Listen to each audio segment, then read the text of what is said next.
implizit auf eine Hypothese, wo man ein Friedensabkommen macht, das akzeptabel ist für Europa und Ukraine. Well, energy prices is the top priority. It was already, before the war in the Middle East, the absolute top priority of my agenda and I think the European agenda. And this has become all the more present, urgent after the events that we have been witnessing in the Middle East.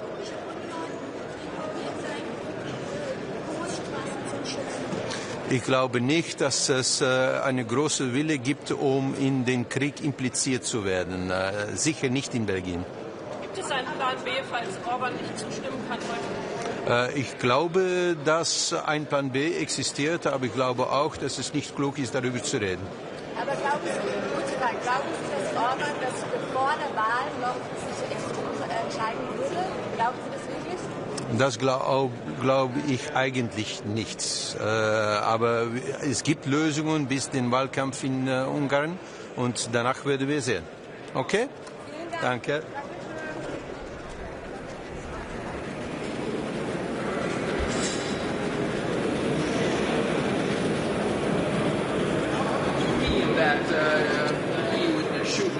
Initiate diplomatic connection with Russia again, and how would you say that your foreign affairs minister has a different point of view? There's no difference in our point of view. Belgium wants to keep supporting Ukraine 100% and keep the pressure on Russia very high. We're very much advocating for the 20th package of sanctions, but what I've said is that I don't think it's normal that we're financing the war, but that we're not represented at the negotiating table. That's not a normal situation. We should negotiate to reach an acceptable peace. If I talk about the normalization of relations, that's of course in the situation that we would reach an acceptable and sustainable peace with Russia. That's a long-term situation. Okay? Prime Minister, about the situation that Mr. Rutte is asking, EU countries to support the United States initiative in the state of Hormuz. What's your position about this? Well, we will talk about it with the European colleagues, but for now I can tell you that Belgium has no intentions to get implicated in the war on Iran. None whatsoever.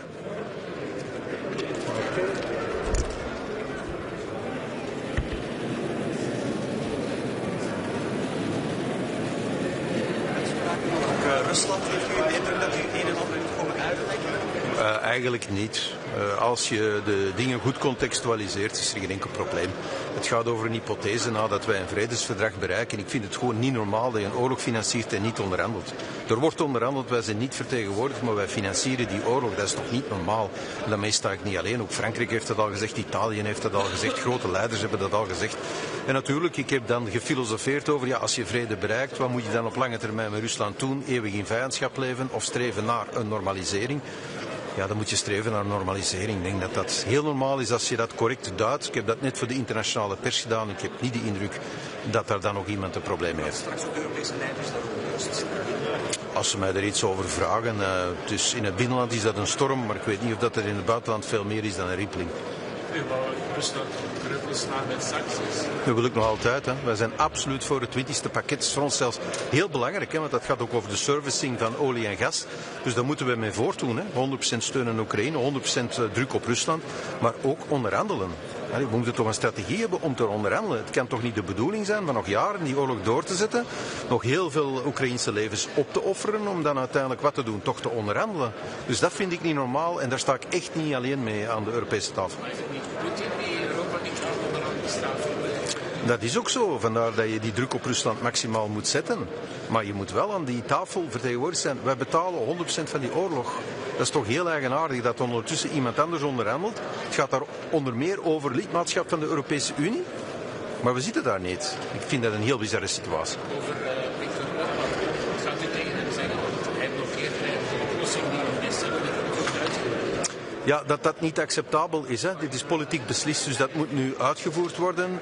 Ik heb een heel groot aandeel gehad in het onderhandelen van die oplossing, dat kan ik u wel zeggen, ook met hem. Ja, pacta sunt servanda. Maar ik begrijp natuurlijk, daar is een kiesstrijd in Hongarije bezig. Ik denk dat je het in dat licht moet zien.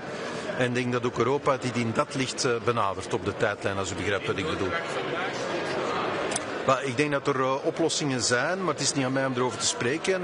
Ik heb daar uiteraard met mevrouw von der Leyen over gesproken. Ze heeft ook in de laatste vergadering van de Coalition of the Willing daar een aantal duidelijke statements over gedaan. Maar het is nu niet aan mij om die publiek te maken. Dat er oplossingen zijn. En dan zullen we effectief zien na de kiesstrijd in Hongarije hoe het daar precies verder gaat.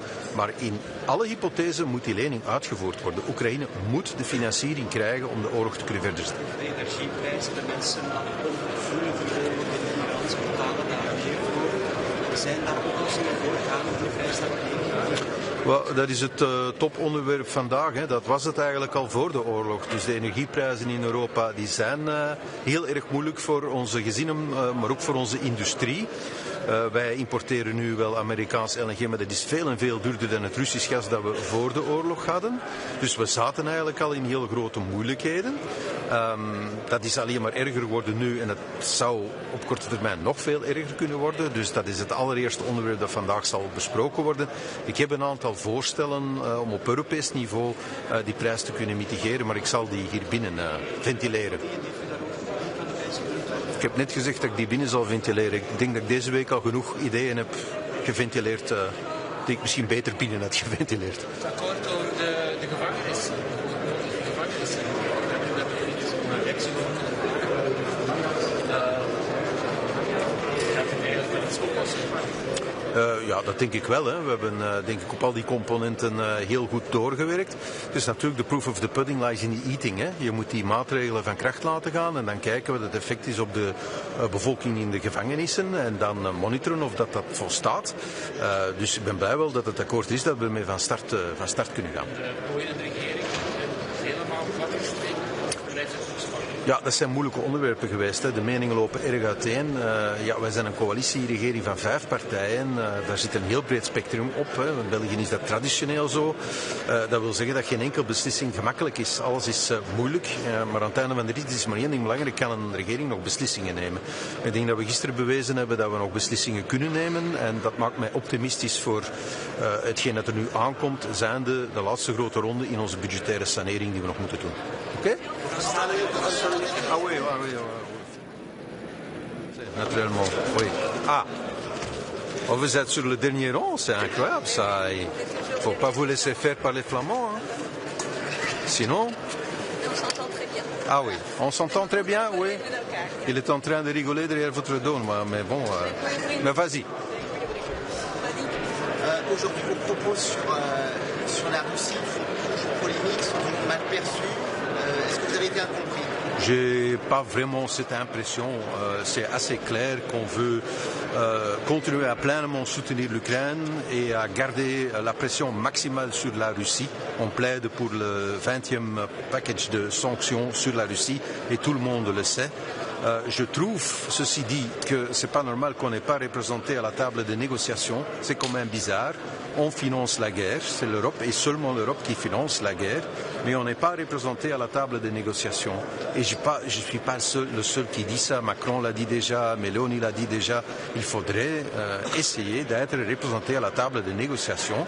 Et les négociations, ça mène, à mon avis, à une paix durable, une paix équitable, acceptable pour la kleine Europe. Ce que j'ai dit sur les soi-disant normalisations des relations avec la Russie, c'est dans l'hypothèse d'une période qui est postérieure à arriver à cette paix acceptable. Donc je pense que c'est tout à fait normal.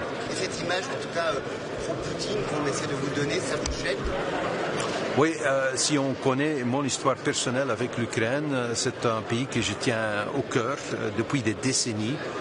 C'est vraiment, comment dire, c'est difficile à comprendre qu'on me met dans la poche de Poutine quand on voit comment la Belgique organise son aide bilatérale à l'Ukraine.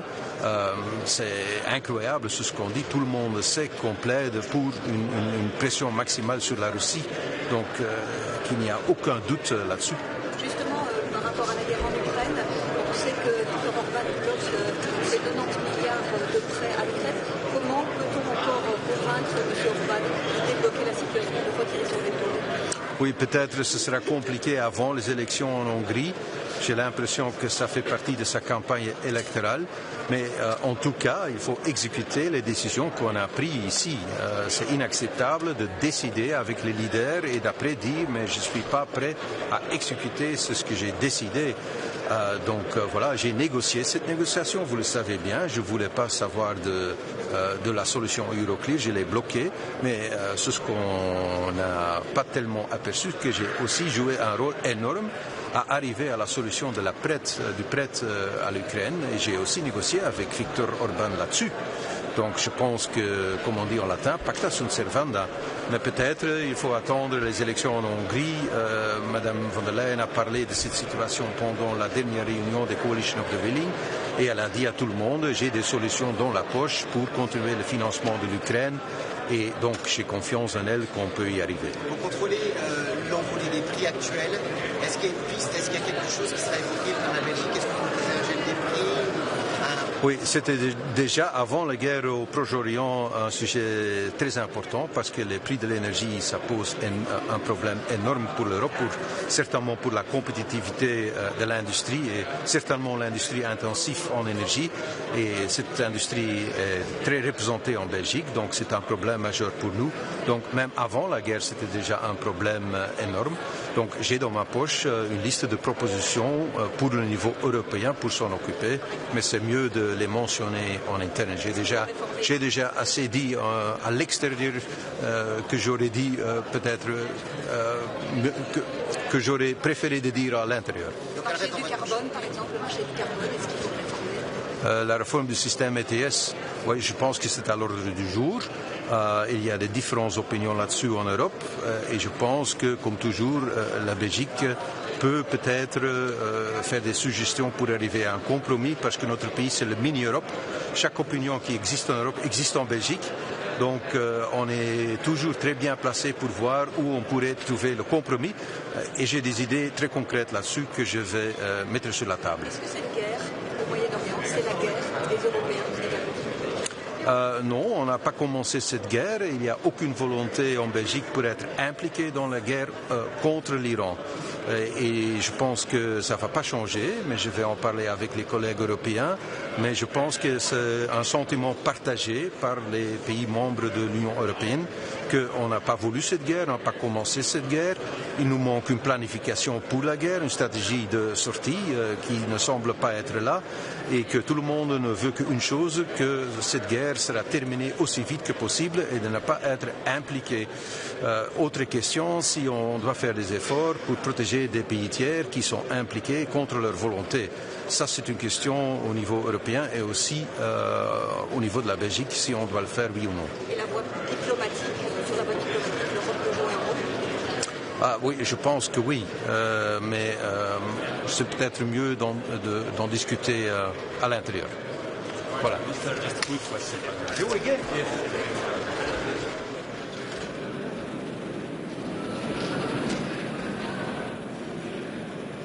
To control this crisis and face the consequences. Yes, we are very worried about the energy crisis. We're already worried before the start of the war. The prices were too high, and this war has, of course, created another spike in the prices. And if that becomes structural, we're in deep trouble. And I think at the European level, some measures can be taken to address the problem of the high energy prices. I will have some propositions about that, but I will, of course, put them on the table inside and not tell them to the press. But I think, to give you one example, ETS reform is high on the agenda. Thank you, Prime Minister. Okay. Now, on the other side.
Morgen oder schönen Vormittag.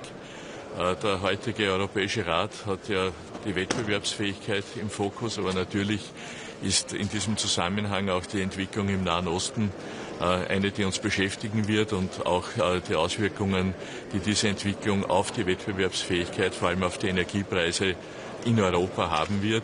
Neben der Versorgungssicherheit wissen wir, dass die Energiepreise die Wettbewerbsfähigkeit maßgeblich beeinflussen.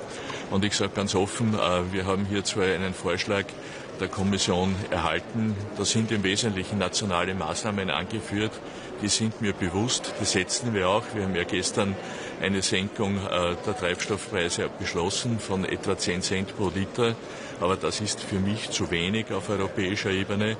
Ich brauche hier auch europäische Lösungen und daher werden wir auch darüber reden müssen, was hier noch passieren kann und muss, damit wir zu besseren Preisen am Energiesektor auch in Österreich kommen. Sie wissen, wir erzeugen etwa 90% des Jahresverbrauchs aus Erneuerbaren, bezahlen dafür aber den Preis für Strom, wie er aus Gaskraftwerken erzeugt wird. Das ist fast das Doppelte. Und das ist ein Umstand, der so nicht zu akzeptieren ist. Und das kann ich auch nicht nur auf nationaler Ebene lösen. Da braucht es auch europäische Lösungen. Das zweite Thema sind die ETS-Zertifikate. Ich habe mich sehr dafür verwendet, auch einen Brief geschrieben, der mittlerweile von 9 anderen Staaten unterstützt wird, damit die Gratiszertifikate über 2034 hinaus verlängert werden und gleichzeitig auch eine Herausrechnung des Gaspreises aus den Zertifikaten erfolgen kann. Das würde auch dazu führen, dass eine Verbilligung erfolgt und das braucht unsere Industrie dringend. Und am Binnenmarkt habe ich eine erfreuliche Nachricht. Meine ständigen Bemühungen, den Österreich-Aufschlag zum Verschwinden zu bringen, zeigen Erfolge. Ich gehe davon aus, dass wir in den Schlussfolgerungen dazu auch eine Bestimmung haben werden. Das heißt, diese Ungleichbehandlung am Binnenmarkt ist jetzt auch ein Thema, mit dem sich die Kommission und der Rat beschäftigt. Ich freue mich sehr darüber. Und letztlich geht es natürlich auch darum, dass wir die Energieversorgung insgesamt in Europa im Auge haben. Österreich hat hier ja schon diversifiziert. Das heißt, wir beziehen ja kein Öl und kein Gas mehr aus Russland. Wir haben uns breiter aufgestellt. Wir haben auch Reserven für Öl und Gas angelegt. Das hilft uns in der derzeitigen Situation. Aber generell, Sie haben die Entwicklung der letzten 24 Stunden mit beobachtet, ist es eine besorgniserregende Lage im Nahen Osten. Und wir müssen alles tun, dass wir die Auswirkungen auf die Wirtschaft, auf unsere Gesellschaft so gering wie möglich halten. Das Ganze zu den Gratiszertifikaten. Wie lange sollen die dann verlängert werden? Beziehungsweise was erhofft sich dadurch? Weil die österreichische Industrie ist ja eigentlich gut darauf eingestellt, wenn wir von fossilen früher ausgestiegen wären, hätten wir jetzt viele Probleme nicht. Ja, hätte Ware, sagt man in Österreich, ist eine Lösung, die in der Situation nicht viel hilft. Die Gratiszertifikate bedeuten, dass die Industrie eine Kostenentlastung bekommt. Und ich glaube, dass gerade jetzt bei steigenden Energiepreisen das Gebot der Stunde ist. Und wenn wir die Wettbewerbsfähigkeit erhalten wollen in Europa, dann sollten wir uns gut überlegen, ob jetzt der Zeitpunkt ist, auf diesem Zertifikatensystem so zu bleiben, wie es derzeit konzipiert ist. Sie erwarten sich noch mehr von der Kommission der Europäischen Union, in welche Richtung soll es gehen? Ja, wenn das Merit-Order-System beibehalten wird, dann haben wir den Umstand, dass wir für erneuerbare Energie, also Strom aus erneuerbarer Energie, den Preis bezahlen, wie wenn er aus Gaskraftwerken kommen würde. Das ist keine gute Lösung. Und wenn das derzeit nicht änderbar ist, dann sollten wir uns überlegen, wie wir den Gaspreis senken können, weil der dann letztlich wieder für den Strompreis maßgeblich ist. Und da brauche ich auch eine europäische Lösung. Mir ist schon bewusst, dass wir mit Förderungen, Unterstützungen, Steuersenkungen national was tun können. Das machen wir. Aber dafür braucht es keine Europäische Union, dafür braucht es keine Kommission. Daher ist mein dringender Appell, hier mehr zu tun und größer zu denken und größer zu lösen und es nicht bei den Nationalstaaten zu belassen. Eine Frage noch, Umweltpremier Viktor Orban in den 90 Jahren der Ukraine. Werden Sie darauf ansprechen und Druck machen? Ich gehe davon aus, dass das auch Thema ist in der heutigen Sitzung. Viktor Orban hat dieser Unterstützung der Ukraine zugestimmt und ich glaube, dass man sich auch an die eigenen Beschlüsse halten sollte. Und die Energieversorgung Ungarns, hier gibt es ja Angebote anderer Mitgliedstaaten der Europäischen Union, insbesondere Kroatien, könnte er sichergestellt sein. Und daher glaube ich, dass man sich dringend an die Beschlüsse halten sollte und sie nicht aus innenpolitischen Überlegungen blockieren sollte. Herr Bundeskanzler, Sie haben gerade die innenpolitischen Probleme angesprochen. Also die Wahl in Ungarn ist ja am 12. April. Denken Sie wirklich, dass es davor jetzt noch eine Bewegung gibt bei Orban mit dem 90 Billion Loan? Wenn nicht, was kann man in dieser Zeit als Überbrückung machen? Ob es eine Bewegung gibt, muss Orban für sich selbst entscheiden. Aber ich gehe davon aus, dass das, was wir beschließen und auch wo er zugestimmt hat, umzusetzen ist. Und wenn die Energieversorgung offensichtlich ein vorgeschobenes Argument ist, dann müssen wir uns darüber unterhalten, was dahinter liegt. Und wenn das der Wahlkampf ist, dann glaube ich, dass wir auch ehrlich miteinander umgehen müssen und sagen, das ist kein Argument im Hinblick darauf, wie es der Ukraine geht, wie es den Menschen in der Ukraine geht und was man selbst auch beschlossen hat. Inwiefern soll sich die EU in der Straßenfläche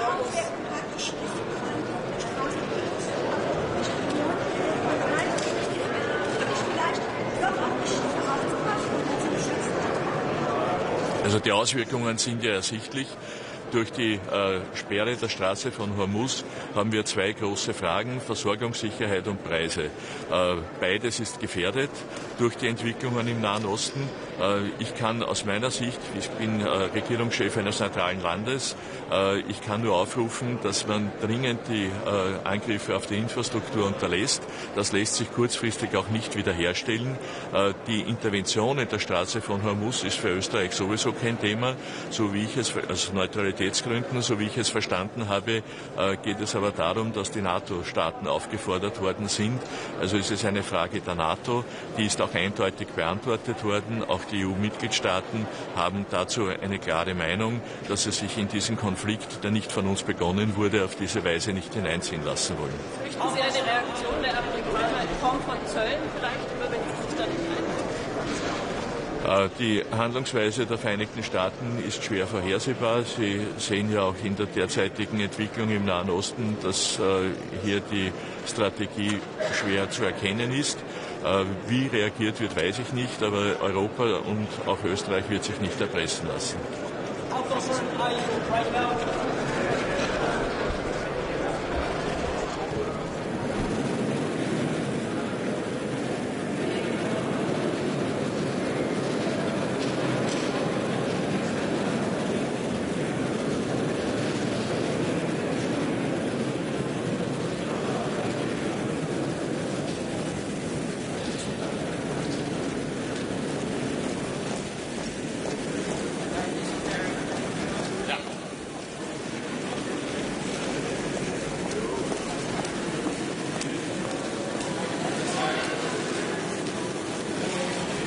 For my first UCO, Europe is faced by some grave challenges with the war in Ukraine, the war in Iran, and it's time for us to step up and to do a better job for our citizens in terms of defense, in terms of a stronger economy. And I'm very much looking forward to be part of this family here and to do a better job for each and every one. Welcome. What are you going to bring to discussion? It is obvious that Ukraine needs our full support to win this war against the Russian aggression. The loan is crucial to make sure that Ukraine can prepare for next winter. There has been decision-making here on the European level, so I expect everyone to respect that. And I'm also very happy that the European Commission was able to find a technical way forward so that we can fix this pipeline issue so that this loan can get into effect as soon as possible.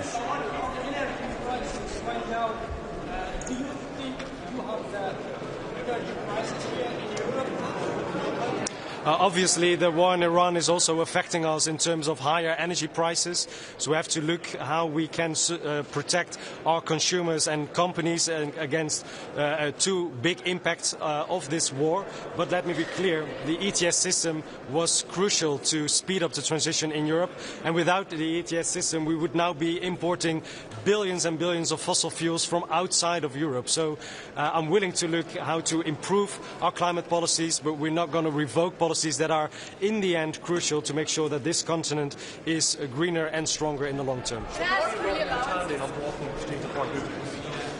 Well, this is a war that was started by the United States and Israel against Iran on reasons that I can understand, because the Iranian regime is brutal, not only for its own people, but also for the broader region and a security threat for Europe.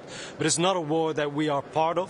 The Netherlands is ready, together with France and others, to protect the European partners.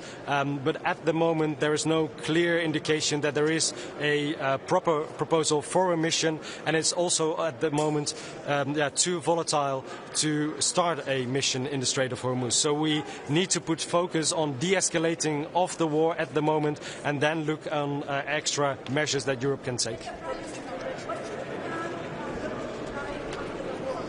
It's only up to the Iranians to decide of the future of Iran. Hopefully this brutal regime will go away as soon as possible, but just bombing Iran will not in the end end in a regime change. There's more needed for that, and I'm a big fan of more sanctions from the EU on the Iranian regime and more support for the democratic forces in Iran. Thank you very much.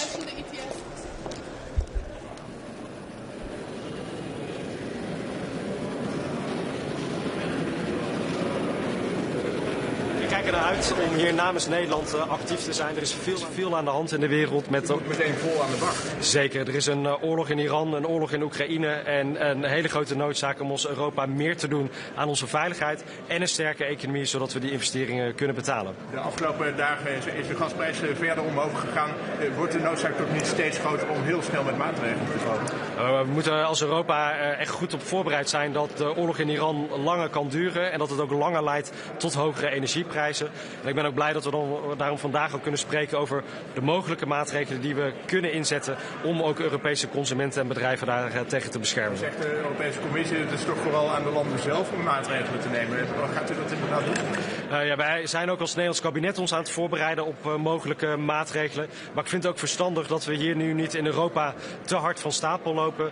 Omdat dat ook kan leiden tot maatregelen die goed zijn voor andere EU-landen, maar slecht zouden kunnen uitpakken voor de Nederlandse energietransitie en ook voor de rekening die Nederlanders betalen. Het gaat over Iran, het gaat over energieprijzen. Hoe pijnlijk is het dat Oekraïne naar de achtergrond lijkt te gaan? Dat is pijnlijk en ook onacceptabel, omdat de Oekraïners al nu het 5e jaar ingaan van een verschrikkelijke oorlog tegen Rusland. Ze hebben onze steun nodig. Een deel van die steun wordt nu geblokkeerd door Hongarije. En daar moeten we vandaag ook weer klip en klaar over zijn. Dat veto van Hongarije is onacceptabel en die meer steun voor Oekraïne moet er zo snel mogelijk komen. U kan dat vinden. Het lijkt er niet op dat meneer Orbán zijn blokkade gaat opheffen. Nee, maar gelukkig vinden we dat ook wel echt collectief. Dat ook Hongarije nog niet zo heel lang geleden heeft ingestemd met extra steun voor Oekraïne. En we gaan hem ook aan die afspraak houden. Heeft u een plan B? Nee, we moeten het ook niet over een plan B hebben, want dan zouden we zwichten voor de chantage van Orbán. En dat is echt het laatste wat we moeten doen. De wapens voor Oekraïne, daar lijkt wel echt grote zorgen over te ontstaan. Oekraïne kan straks veel moeilijker aan wapens komen. Ja, we zien door de oorlog in Iran dat daar heel veel wapens de lucht in worden geschoten die eigenlijk ook in Oekraïne hard nodig zijn. Dus hoe kunnen we onze partners in het Midden-Oosten helpen om met simpelere technieken zich te verdedigen tegen de barbaarse aanvallen van Iran, zodat er ook hulp overblijft voor Oekraïne, zodat ze ook weer klaar zijn voor de volgende winter en zich kunnen blijven verdedigen tegen de Russische aanvallen. Tot slot, het is uw eerste top. Wat betekent dat? Het is bijzonder om hier op een eerste top te zijn, maar ik heb er ook wel heel veel zin in om nieuwe energie te brengen in deze raad, maar ook wel met een hele duidelijke boodschap. Je kan als Europese leiders de hele dag klagen over wat er in de rest van de wereld gebeurt, of je gaat zelf even wat beter je best doen om voor alle Europese inwoners gewoon beter beleid af te leveren. Wat gaat u zeggen tegen Viktor Orbán? Ik heb hem de afgelopen week een paar keer via de app gesproken. Daar is duidelijk, we agree to disagree. Maar dan geldt ook in de Europese familie dat je daar wel met elkaar het gesprek over voert. Ik zie hem zo meteen bij het migratieontbijt voor het eerst ook in deze nieuwe rol. Wat vindt u van de relatieve winst van de lokale partijen naar de landelijke partijen wat liggen? En wat vindt u van de winst van de Forum voor Democratie, vooral in gemeenten waar ACC's tegen is gestaan? Laten we zitten. Ja, allereerst denk ik een groot compliment naar al die lokale partijen die inderdaad een hele goede uitslag hebben neergezet. Ik ben blij dat D66, maar ook de andere coalitiepartijen het heel netjes hebben gedaan. Op een aantal plekken ook zetels hebben gewonnen of zelfs de grootste zijn geworden. En inderdaad, in een aantal gemeentes heeft het migratiedossier... Nem spekulálunk, majd ha megjött az olaj, akkor megoldódik a helyzet. Addig nem. Tegnap este azt mondta Dunaújvárosban, hogy csatába indul. Mit tekintene győzelemnek? Ha hazajutok.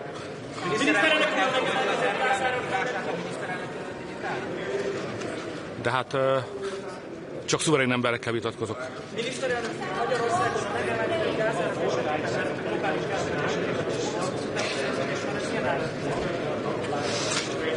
Ezt szeretném megtudni majd a mai tanácskozás végén, mert a mai tanácskozás az arról szól, hogy fenyeget egy olajvilággazdasági válság, ami legsúlyosabban Európát érintheti, és ma azt kell megvitatnunk, hogy ezt hogyan védjük ki. Magyarországnak megvannak a saját nemzeti eszközei, de nekünk európai megoldásra is szükségünk van.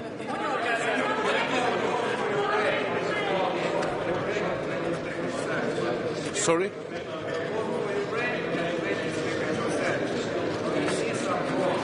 No.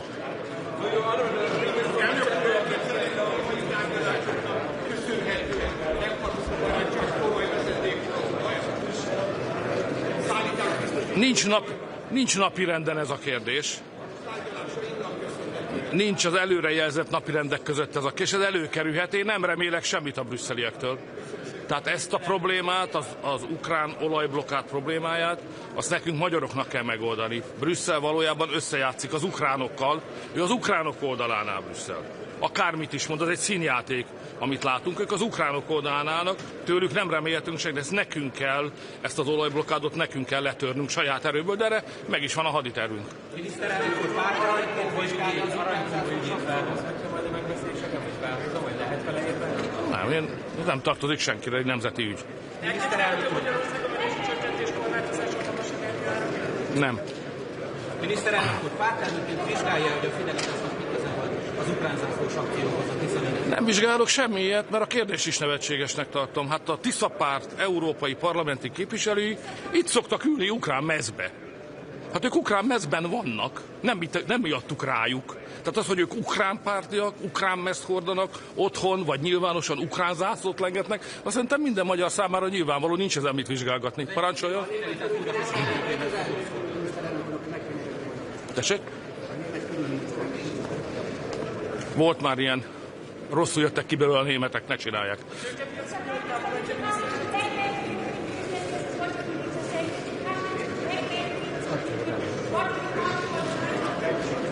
Me? We would like to get the oil which is ours from the Ukrainians, which is now blocked by the Ukrainians. I will never support any kind of decision here which is in favor of Ukraine. Still, the Hungarians are not able to get the oil which belongs to us. Köszönöm szépen, van igen?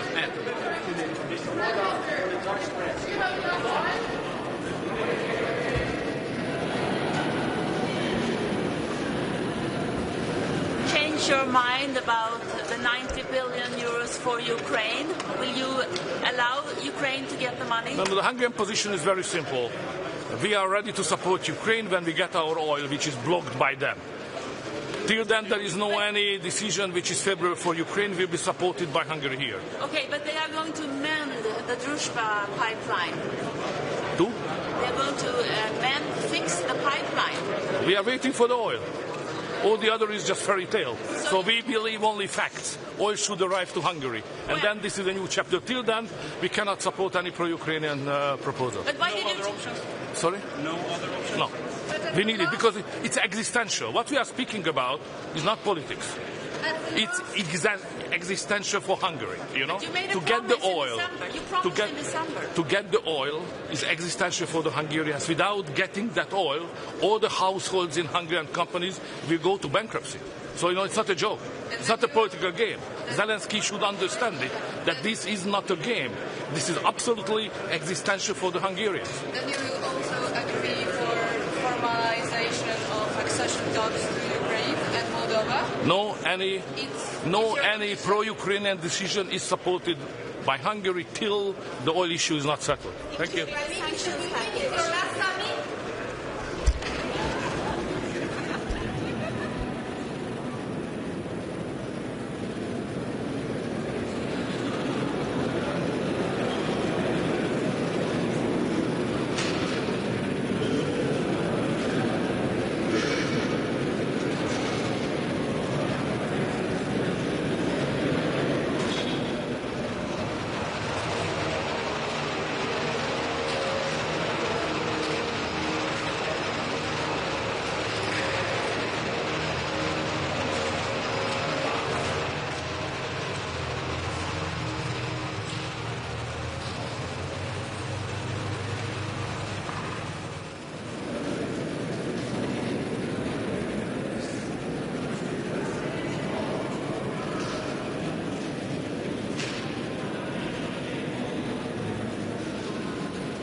First, I'm proud to say that Finland is 9th time the happiest country in the world. Suomi on maailman onnellisin maa 9. kerran peräkkäin. I'm happy about this, but I'm not happy about what is the situation in the world. The situation in Middle East is very concerning, and today we need to find a common European voice and our common position, how to react, what to do, how to respond. But we need to understand who benefits the most of this chaos and rising energy prices. It's Russia. Russia benefits the most. And that's why we need to continue the pressure against Russia, and we need to support and continue our strong support to Ukraine. They fight for us. They are fighting every day. The other issues, competitiveness and energy. On competitiveness in general, we need to go forward, strengthening single markets, finalizing investment and savings union. And I'm very happy about the conclusions, brave and forward-looking.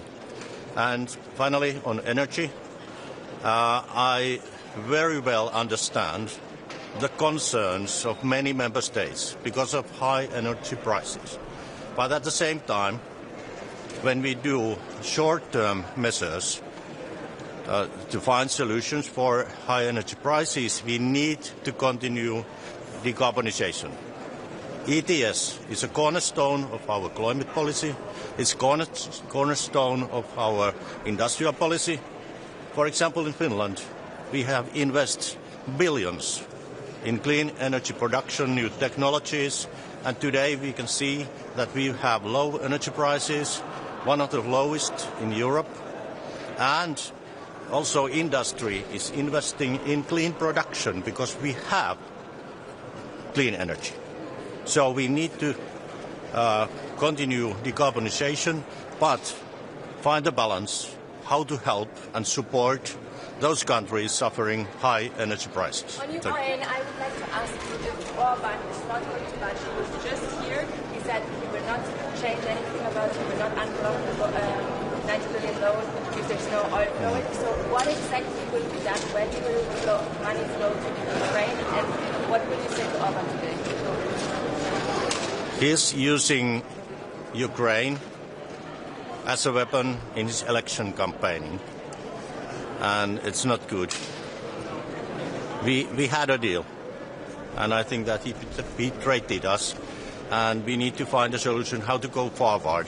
And now I encourage Ukraine and Commission to find a solution of the question of pipeline, and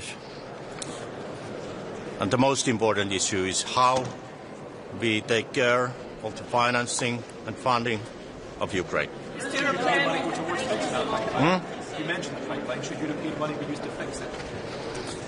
let's see how it goes. I'm looking forward to the proposals from the Commission. I trust Commission and good cooperation with Ukraine on this issue. Thank you so much.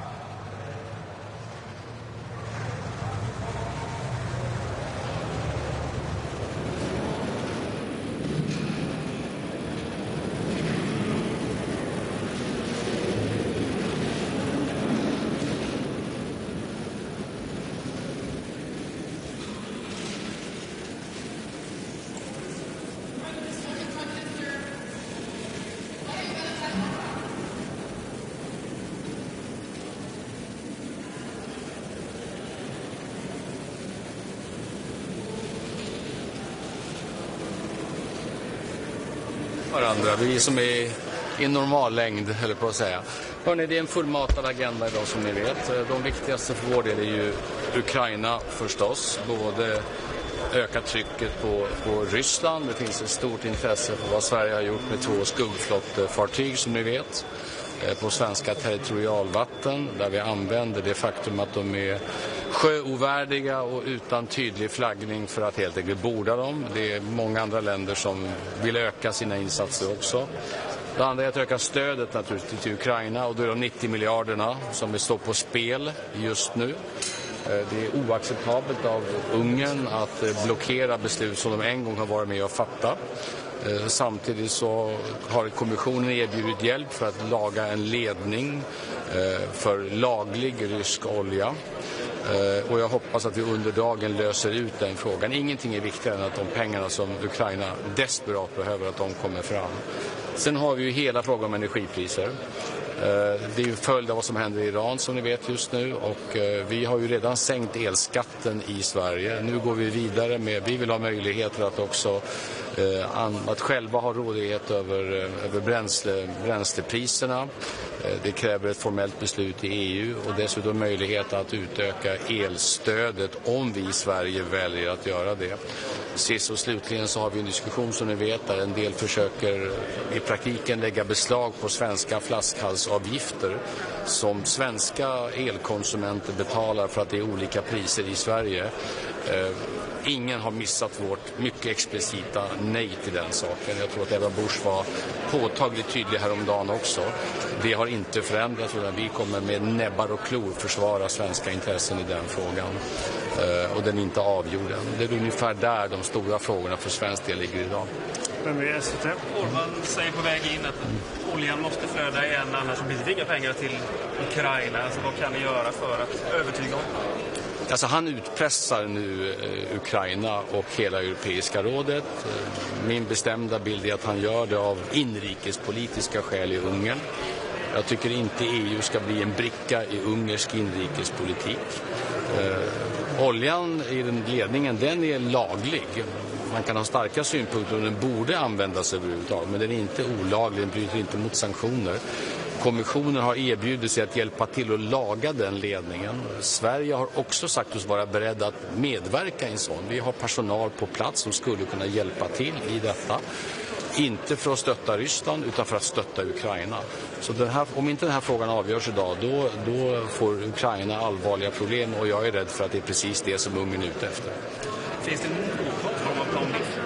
form av alternativ finansieringsmöjlighet? Ja, det finns ju överbryggningspengar naturligtvis. Det finns det alltid. Det finns en del pengar från IMF också. Men det stora stödet, det är EU-stöd. Och att detta ska hamna mitt inne som en bricka i ungersk inrikespolitik inför ett ungerskt val, det är vad Sverige tycker om det tror jag Ungern vet i det här laget. TV4. Vad ska du säga till Viktor Orbán? Du satt ju här och hörde honom lova en finansiering i december. Nu har han tagit tillbaka det löftet. Vad kommer du att säga till honom? Att Sverige är bland de många länder som står vid sitt ord. när vi fattar ett beslut på Europeiska rådet, ibland också kompromisser som vi inte tycker är perfekta, så står vi i det ordet även efteråt. Vi ändrar oss inte och sviker löften som är givna här. Framförallt inte när det så brutalt drabbar ett annat land. Så att det finns en mycket hög förväntan på att han under dagen ger Ukraina grönt ljus. När det gäller Iran så sker ju väldigt många otroligt obehagliga saker nu. Man har inlett avrättningar av politiska fångar. Sverige har ytterligare medborgare i fängelse. Hur ser du på utvecklingen och finns det någonting som EU gemensamt kan göra för de européer som av olika skäl är fängslade i Iran? Det är ju många europeiska länder som precis som Sverige har människor som sitter inte minst i Evin-fängelset, det berömda och ökända fängelset i Teheran, där också Johan Flodérus satt. Så att det är många som är engagerade. Jag tror alla förstår att möjligheten att just nu agera är begränsade, även om vi alla gör det diplomatiskt. Så jag tror att vad som händer på marken i Iran de kommande dygnen kommer att avgöra också väldigt mycket ödet för ett antal europeer som europeer med iransk bakgrund som sitter i fängelse. Sveriges Radio. Orman sa till alla som vill höra här att olja och fixa allt det här. Det är ett löfte som alla liksom är det inte där man slutar på att man helt enkelt ger Orman det han vill ha och loss det här? Ja, men som jag uppfattar kommissionens arbete just nu går ut på att snabbt på plats vara med och reparera den ledning som Ryssland har saboterat och som just nu leder till brist på olja i Ungern och Slovakien. Jag har svårt att se att det borde finnas en ganska rimlig landningszon där. Så att så fort det beslutet är fattat så borde Ungern släppa sin blockering av stöd till Ukraina. Det är den pragmatiska lösningen som leder till att Ukraina får de pengar som behövs. Men där är vi ännu inte. Men är det ganska stort att det här löser ut? Det skulle jag hoppas att det är. Men sen tror jag det ligger många detaljer. Ska man tolka av någon bokstav att oljan ska flöda? Jag kan inte bedöma exakt hur lång tid det tar att laga en sån ledning. Men det är klart att den inte flödar samma dag som man åker dit för att börja reparera den. Så här kommer krävas en vilja att stå upp för givna löften om det här ska fungera. För annars är det Ukraina som blir lidande på detta. Men vi kommer medverka till en sån lösning. Att visa pragmatism just nu i syfte att rädda Ukraina, det är det rätt att göra. Förutom den här strategin att betona för Orban vikten att hålla sitt ord, finns det andra S i rockärmen? Hur kan man sätta press på något? Alltså S i rockarmen, det Europeiska rådet är ju en forum där man fattar beslut i enighet. Och det var därför det var så viktigt det eniga beslut vi fattade om att bidra med de 90 miljarderna. Så att det beslutet är fattat. Så det finns liksom, man kan inte trolla med knäna här. Utan det kräver enighet och det betyder att ett land kan blockera beslutsfattande även när det är väldigt olyckligt att det sker. Jag går över till Iran. Donald Trump har hotat att bomba världens största gasfält. Kan du kommentera det och berätta om ditt worst case respektive best case scenario? Det finns ju alla scenarier just nu. Det ärliga svaret är att ingen vet just nu vad som kommer att hända. Vi fortsätter förstås dela förhoppningar med väldigt många i Iran om att det här skulle kunna sluta med en bättre regim i Iran. Vi hade libanesiska politiker på ett möte i morse som beskriver hur Iran opererar i Libanon och är en extremt destruktiv kraft i hela regionen. Så det finns sådana förhoppningar och samtidigt är det lätt att se alla farhågor just nu med en totalt kaotisk situation i hela regionen med spridningseffekter i de andra gulfstaterna med enorma priseffekter på energi, olja och på gas i Europa. Så det finns stora risker i detta också. I Sverige är vi förskonade i så mått att vi är mindre beroende framförallt av gaspriserna än vad många andra länder är. Vi har ett eget elsystem Sen påverkas vi ändå och vi har muskler att kunna kompensera om det här blir väldigt, väldigt illa. Men det här är en otroligt allvarlig situation, både prismässigt och säkerhetsmässigt. Dagens Nyheter. Nej, men som jag sagt, vi står helt beredda att agera både när det gäller elprisstöd och när det gäller bränslepriser om det här får långvariga effekter. Det är ingenting vi gör enkelt och det kräver också EU-beslut. Därför är det här dagens möte så viktigt. Vem sa du?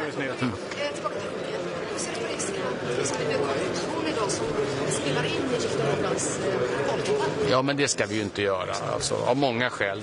Det första är att EU-länder har en god tradition av att inte lägga sig i varandras inrikespolitiska frågor. Vi lägger oss inte i varandras valrörelse. Jag tycker att det är en central kollegial princip, även om man tycker väldigt olika. Så jag tycker inte att EU ska bli en spelbricka i den ungerska inrikespolitiken. Det är viktigt. Men det betyder inte att vi inte ska naturligtvis pressa att givna löften ska hållas. Fattade beslut ska också exekveras naturligtvis.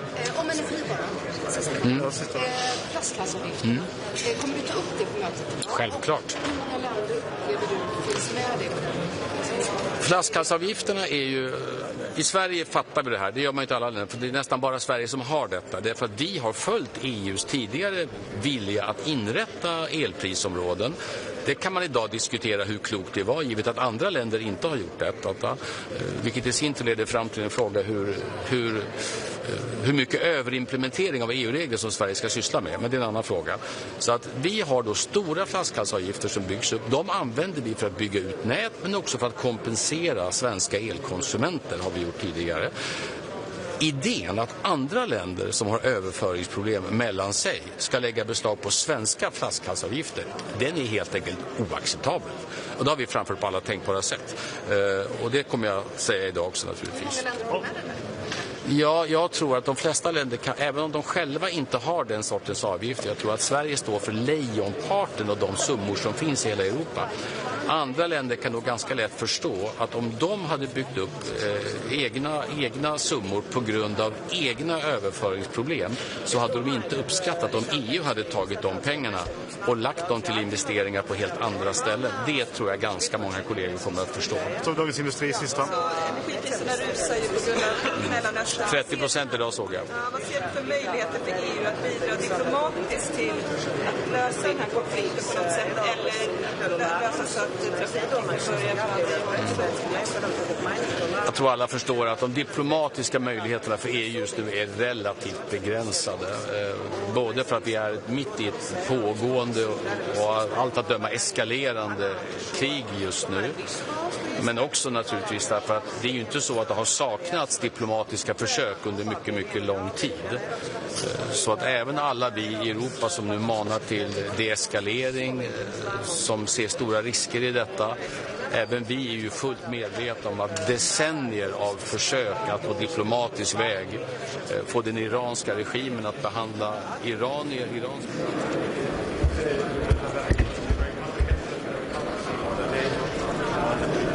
This evening is fluctuations of the prices of especially of the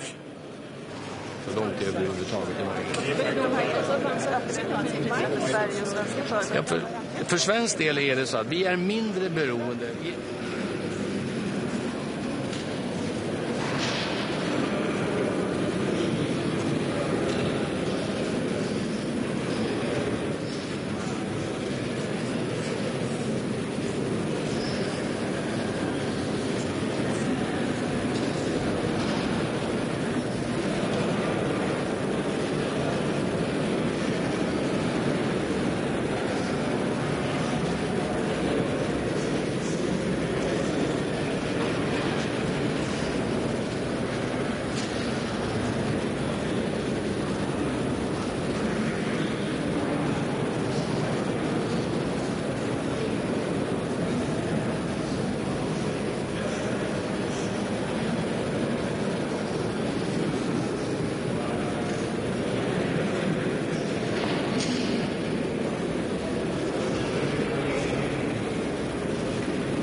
Deux fois, hein? 2026 is the European Year of Competitiveness.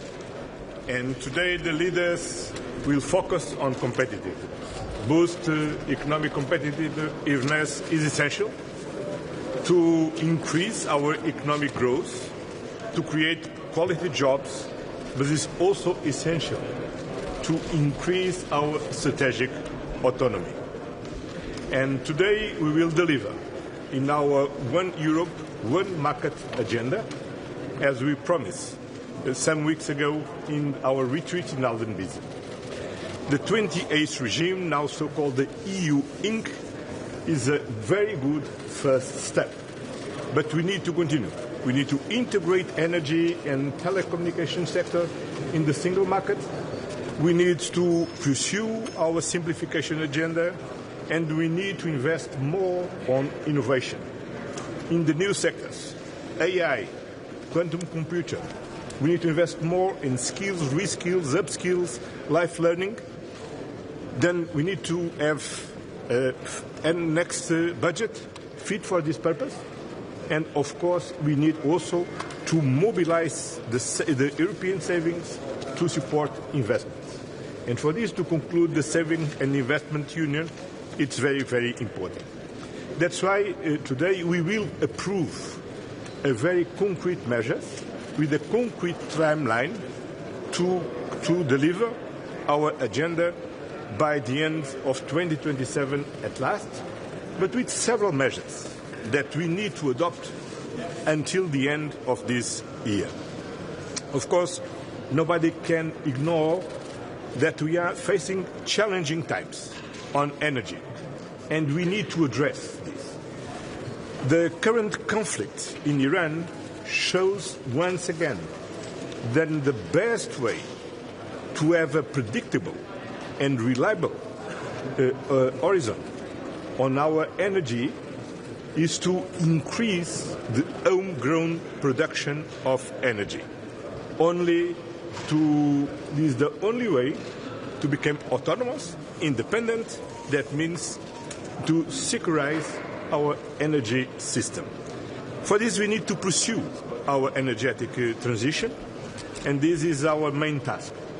Of course, we need to do this, taking into account the specificity of different member states, the specificity of some economic sectors, that they are intensive in the use of energy, but we need to do this together, and never forgetting that we need to not only to protect our companies today, but we need also to ensure that the next generation continue to have a planet to live.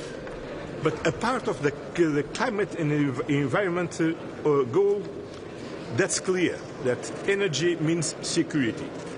And we cannot, and we need to build our own capacity to produce our own energy, because it's the only way to be secure. Finally, we will have the opportunity to meet with the Secretary General of the United Nations, Antonio Guterres. The multilateral system is a basic instrument to protect the international rules-based order. And that's clear. There are no alternative of international rules-based order, because the alternative is the war in Ukraine. The alternative is unfair competition on trade. Is the threat on the sovereignty in Greenland. Is the threat to sovereignty in the other parts of the world. Then, if you want to preserve stability, if you want to preserve peace, we need to uphold the international law and underpin the multilateral system. And this meeting with Antonio Guterres is very important, not only to address the dramatic situation now in the Middle East, namely what's happening in Lebanon, that is dramatically, and also to never forget that it's urgent to mobilize the international community to support the Gaza population, because we need to clean the rebels, We need to ensure water supply, energy supply, emergency chill for people living in Gaza, because we are moving from a conflict to the other conflict. But unfortunately, the war in Ukraine didn't stop. The situation in Gaza remains dramatically, and we need to address all of this. Thank you.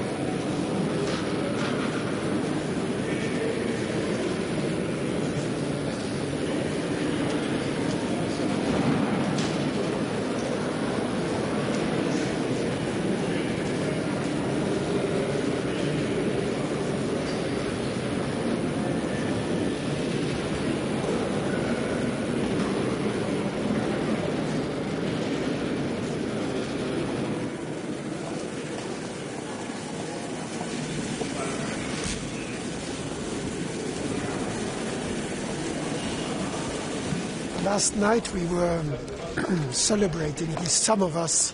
Oops. I helped the media. So you can't get a better service like this one. So last night some of us were celebrating, many of us actually, of European leaders were celebrating the 50th anniversary of the European People's Party. And it reminded us what a marvelous project Europe is. It was created after the Second World War to have peace. We did the enlargement 20 years ago to strengthen democracy. And we often forget that because we have the European Union, we are living in peace and in democracy. And when I look at the world today, this is even more important than ever before. So we should, first of all, think about what we have achieved and what we have to defend. And therefore, I'm very concerned about the world around us. But I'm very confident that Europe, the European Union, can find a positive solution to many of these situations. We have a very worrying situation in the Middle East. This has an impact on all of us in security terms, in energy terms. But again, we have to, together, to protect our people, to make sure that we help each other, we help and protect our populations, and that is what we are doing, and that is why it's very good that we see each other today to exchange views on how we can move forward. Again, protecting the European project as a project of peace, prosperity and stability. We seriously we condemn the attacks on the Gulf states. I mean, these are countries that are our partners. We know them well. We depend on them for fossil fuels. And we do not like them to be attacked by Iran or by anybody else. And we must make sure that there's a de-escalation in the region. We also have to think of the Iranian people. They have suffered for 40 years. This situation probably cannot be changed by force, but we nevertheless need to keep them in our mind and to support them so that they can freely decide by whom they are governed, and certainly that this dictatorship in Iran finds an end. So diplomacy and support for the Iranians, for the Iranian people, is very important. We should also not forget Ukraine. So we have both in the Middle East and in Ukraine a terrible situation. And again, Europe is there to support stability and peace. And we will continue to support Ukraine. I look forward to listening to President Zelensky later on. They need to get the financial support, the military support, the humanitarian support, and we will not forget them. And in general, of course, I hope we also find sufficient time to discuss competitiveness, because if we want to have peace, stability, we also need to have an economy that works, that brings about the prosperity for our people, and therefore we must make progress on the capital markets union, we must make progress on the simplification, We must make progress on the new idea of the 28th regime, a more simple corporate law for companies. And I'm convinced that the three institutions will make progress on that in the coming months. So a lot on the agenda, all is a little bit linked, and but again, Europe is a marvelous project, because without the European Union we would not have this peace and prosperity that we enjoy, but we want to spread it, and international law is of course necessary to have that peace and stability also around us, because without peace around us, our democracies, our stability, our peace is also threatened. We are not at war, but we are certainly not at a full speed peace as we would like to have it. Wie wütend sind Sie auf Herrn Orban, dass schon wieder ein EU-Vorhaben? I see the strengths of the European project, and I think that at 26, if somebody is blocking, we can always move forward. That's what we have done in the past, and we should focus on our strengths and not on the blocking factors. Do you think there will be a solution before the Hungarian election? I hope so. We will discuss that, and certainly we can support Ukraine also in the meantime. This is something that probably will be solved in the near future.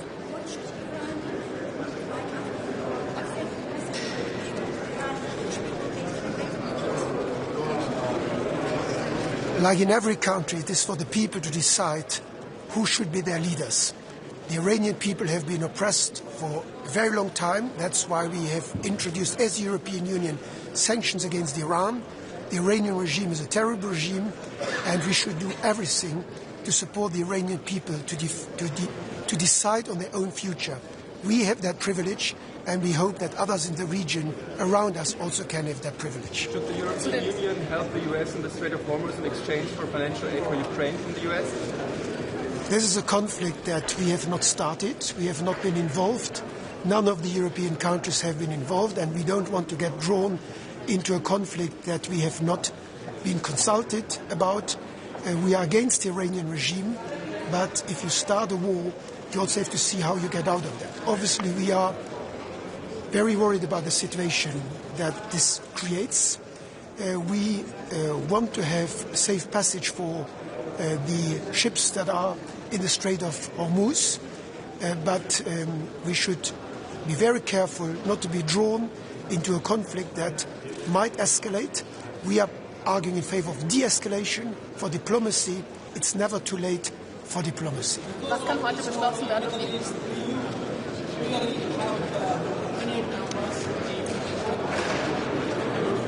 That depends on the length of the war, of the crisis. We see already now an impact on the prices, but for now we still have necessary reserves. It's also good that the summer is coming, so Europe needs less energy right now than it would need in the winter, and we are prepared, and we have also drawn the lessons from the last crisis due to the Russian invasion of Ukraine. So we know what to do if need be, and I think we will protect our people, but we are prepared. And I think it's again an important message to all of us to continue the production of renewable energy. I think a lot of countries, including my own, have made progress on that to become less dependent on fossil fuels. That we must continue independent of this war, but even more due to this terrible situation in the Middle East. Was können Sie heute beschließen, um diese Energiepreise kurzfristig runterzubringen? Also aus erneuerbarer Seite langfristig. Ich glaube, man muss immer die langfristige Perspektive auch im Blick haben. Erneuerbare Energien sind absolut notwendig. Kurzfristig, glaube ich, sind die Maßnahmen vor allem auf nationaler Ebene zu suchen. In meinem Land, Luxemburg, haben wir diese Maßnahmen schon vor der Krise genommen. Wir haben die Steuern auf das Minimum gesenkt und wir haben die Netzkosten übernommen. Das hilft den Unternehmen, das hilft den Menschen. Und deshalb sind wir eigentlich schon als Luxemburg relativ gut vorbereitet. Und wenn noch notwendige Maßnahmen sind, dann, glaube ich, müssen sie gezielt dort eingesetzt werden, um den Leuten mit kleinen Einkommen zu helfen. Aber das sind in meinen Augen vor allem nationale Maßnahmen, die da spielen müssen. Vielen Dank. Danke.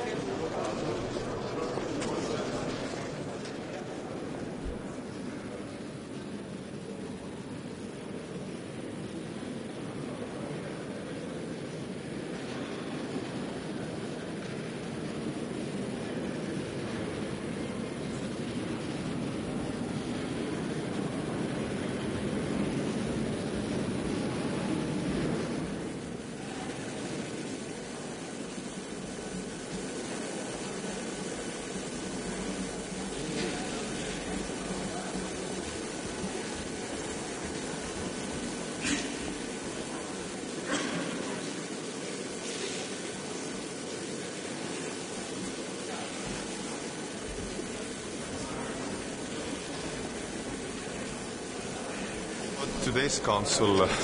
The first topic is about Ukraine. We should have eyes on Ukraine still fighting Russia for the freedom against strong enemy. The first thing is to talk about 90 billion loan, the pressure to keep on Hungary, not delivering the promised loan. Second one is about Russian fighters and combatants, because to be honest, right now Russia has more men under the arms than at the start of the war. And everybody in Europe can imagine that what would happen, for example, if the war would stop right now. That would mean that those fighters, people who have a criminal background, who have killing experience, will be on the streets or on vacation in Europe. And we don't want that. We want to have them banned from Europe for good. So that means that we should change the visa rules, Schengen rules, that we won't have Russian fighters and everybody who have been assisting Russia to occupy or fight against Ukraine to be in Europe. This is the first topic. Second topic is about energy. Energy matters. That means that we need long time this kind of production. We need connections and everything, and we need stable prices also on ETS system. That probably will be a matter that we'll be talking about, because ETS 2 has been postponed also on our will, but ETS 1 and ETS system is also needing some kind of stability, so we are waiting for proposals and having our own. And third one is about competitiveness, because to be honest, European idea is to have a working one market, single market. But, for example, well-known ride-sharing, which everybody is probably using, everybody has tried it, has different rules, different set of rules, not on the European level, but on local level also. Because, for example, in Estonia, you can use any company, for example, Bolt, and you can see the end price. But if you go to another country in Europe, you cannot see the end price. In another country in Europe, you need to have a garage for ride-sharing car. So that means that we have this kind of artificial barriers in one and single market which should be working, and everybody understands ride-sharing is simple business. So that means that also to get less rules, less bureaucracy, simple way of doing business and so on. So competitiveness is the base of European operations. So these probably will be the most important topics in this council, and this will be an interesting day. Thank you. Thank you. Thank you.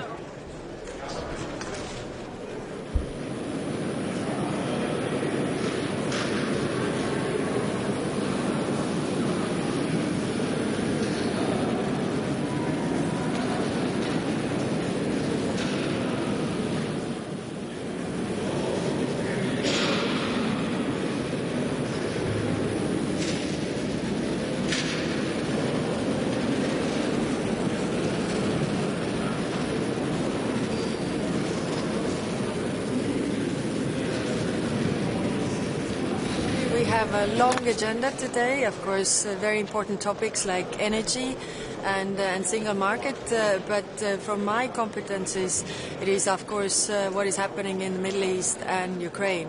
So first on Middle East, the Iran's attacks on Qatar energy infrastructure create further chaos, and it's clear that we need an exit from this war, not escalation. And that's why I've been also doing the diplomatic outreach to Iran to find different solutions. To be very clear, I talked to the minister before the execution of the Swedish citizen, so I was not able to raise that, but in my future calls I will definitely do that, also raise all the issues that we have.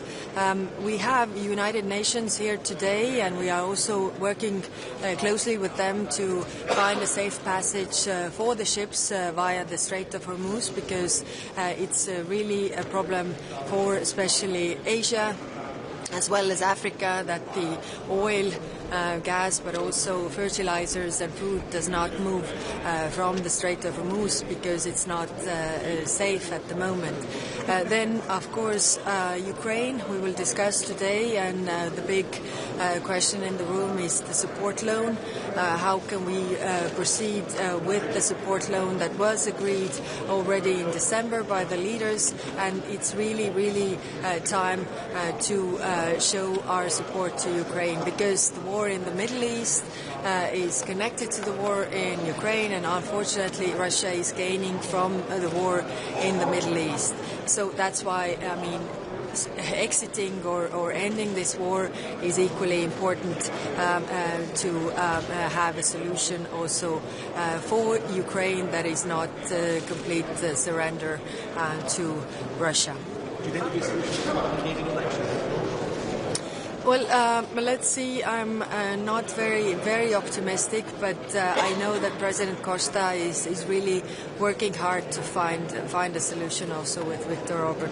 Are there alternatives to the loan? There are alternatives, but let's see how this goes, and really it also needs political courage from all of us. Do you expect new information from the technical issue in Ukraine that you can put it on the state? Well, if that helps to have a safe passage also for Hungary to say that they agree, but they have already agreed. That's the problem. Now they are taking their agreement back, and we also have a clause in our treaties that we are cooperating in good faith, and this is definitely not one of them. But the question for us is how can we really force the implementation of the agreement that we made in December.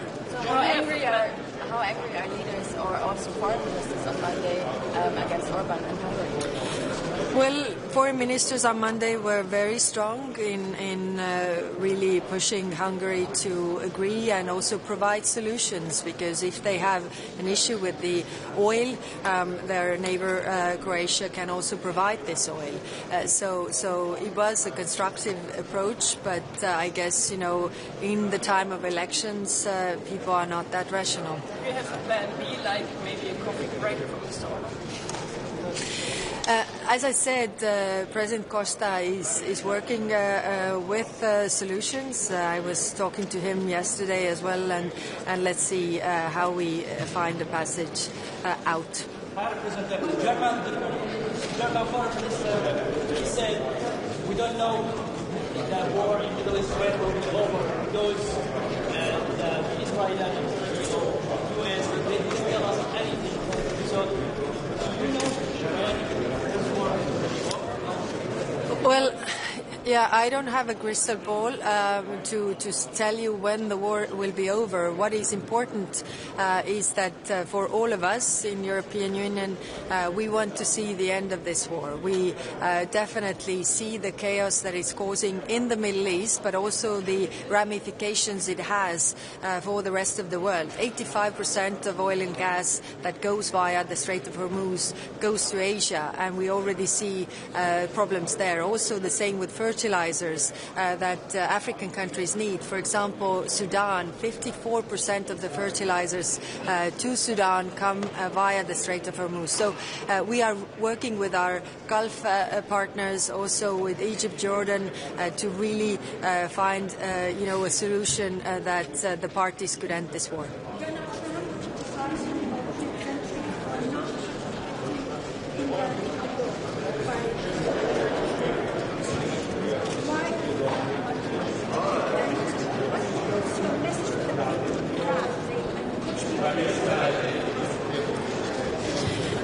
Yes, the discussions that we had on Monday with the foreign ministers were about our Operation Aspides, that is in the region already with the ships guarding the safe passage through the Red Sea.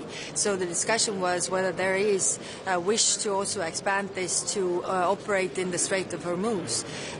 There was no such wish because, the ministers were saying that we were not consulted. Some were even saying that we tried to convince parties not to start this war, and we don't know what are the objectives of this war, and also there is no international law basis. If you think about using the force, for example, there are two cases, which one is self-defense and the other one is under the UN Security Council resolution, as there is no such thing. At this moment, the member states do not have an appetite to go to this war. For the Iranian people, we have always supported the Iranian people, the civil society, so that they can decide for their own future. Of course, the regime has been very oppressive. There's a lot of human suffering for the Iranians, but it has to be Iranians that are able to decide for their own future. Thank you very much. Thank you very much.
a discussion primarily on competitiveness. That will be my first point, where we will ask for targeted deadlines, legislation that has content that can deliver to what our citizens are asking for right now. to what our industrial representatives and businesses need to grow and be competitive in Europe. I will also say that speed cannot come at the cost of democracy or legitimacy. Parliament will never be a rubber stamp, and therefore we take our role as co-legislator extremely seriously, as we've always done, but more importantly than ever now as we go into this very high-intensity legislative phase. I will also talk about the fact that geopolitics and competitiveness are in a way two sides of the same coin, with energy prices running at skyrocketing prices. We need to first of all recognize that the efforts that we made to accelerate our connectivity between grids, to make sure that we have predictability with regards to storage and reserves, these decisions actually have helped us to also be able to take into consideration the constant shocks that we are seeing right now, especially with the closure of the Strait of Hormuz. We will also make the point that if we want to be independent, we also need to address the short-term concerns of our citizens. Rising prices will have a direct impact on their bills, and decisions that we take today in the European Council will send the strongest of political messages that our economic strength right now will also go into the courageous decisions that we will take for citizens to feel that their leaders are taking into account their very, very daily and necessary and real concerns. Lastly, on Ukraine, our economic strength as Europe needs to go towards further investment of our security, and therefore our constant, unwavering support for Ukraine and the appeal for the 90 billion loan to be resolved and actually go towards helping Ukraine win this war is something that I will make very clear towards the end of my intervention. Excuse me, say it again?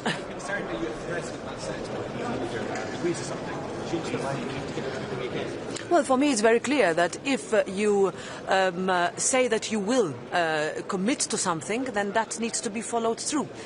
This has always been the spirit of the European Council. It is the spirit of loyal cooperation between institutions. The Parliament voted on the loan, and the signature was made by the Council and the Parliament, and now we expect that to be followed through, and that is what will always be, I think, expected of everybody around the table. That's what we decide with it. Yes.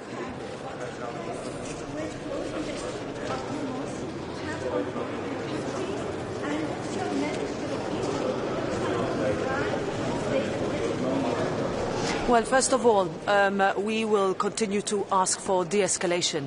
What we saw this morning happening over the last hours has a direct impact on the region, but also on Europe, not only in terms of security, but also in terms of rising prices that we see on energy sources that we are dependent on. So that is what we will continue to insist on, and we hope that a resolution is found. Yes?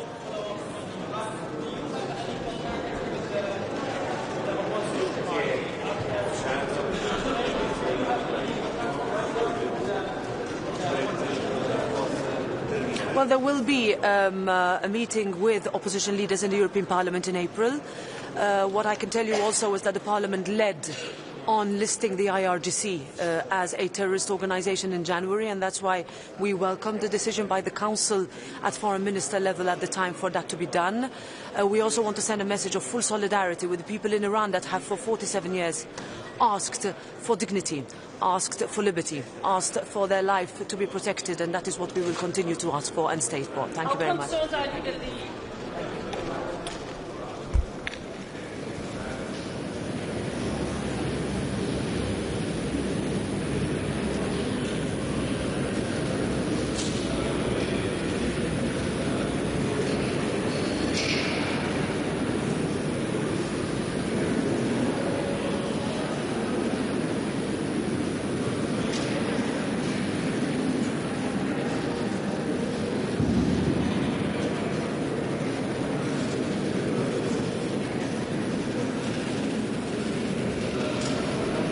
Queste Puno vas je danas. Može, mogu ja reći par riječi? Evo, nalazimo se na početku još jednog redovitog Europskog vijeća. Prije toga imali smo sinoć 50. obljetnicu Europske pučke stranke sa nizom naših povijesnih aktera, veterana, lidera europskih institucija i šefova vlada. Bilo je vrlo zanimljivo čuti njihove poruke i na neki način iskoristiti to veliko iskustvo za upravljanje krizama i za buduće iskorake na europskom planu. Također, današnji sastanak bit će vrlo bogat i važan sa aktualnim temama. Prije svega situacija na Bliskom istoku, njene posljedice za europsku sigurnost, za europsku energetsku situaciju, ekonomiju, socijalne prilike i sve ono što ovako visoki rast cijena nafte, vidjeli ste da je danas barel nafte negdje oko $116, prije početka rata bio je 71, utjecaj rasta cijena nafte i na tržište plina. Vidimo da je i plin koji je bio prije početka rata negdje oko 41 euro, sada se približava između 55, 56, ide prema 60. Sve to u nekoj kasnijoj fazi ima svoje reperkusije i na cijene struje. Stoga je i u pripremi ovog Europskog vijeća, u razgovorima koje smo vodili sa Europskom komisijom, naznačeno da moramo iskoristiti naše iskustvo iz vremena ruske agresije na Ukrajinu, kada smo reagirali brzo, stavili snažan europski okvir i donosili nacionalne mjere koje su očuvale socijalnu koheziju, zaštitile građane, zaštitile gospodarstvo, brojne institucije u kontekstu rasta cijena energenata.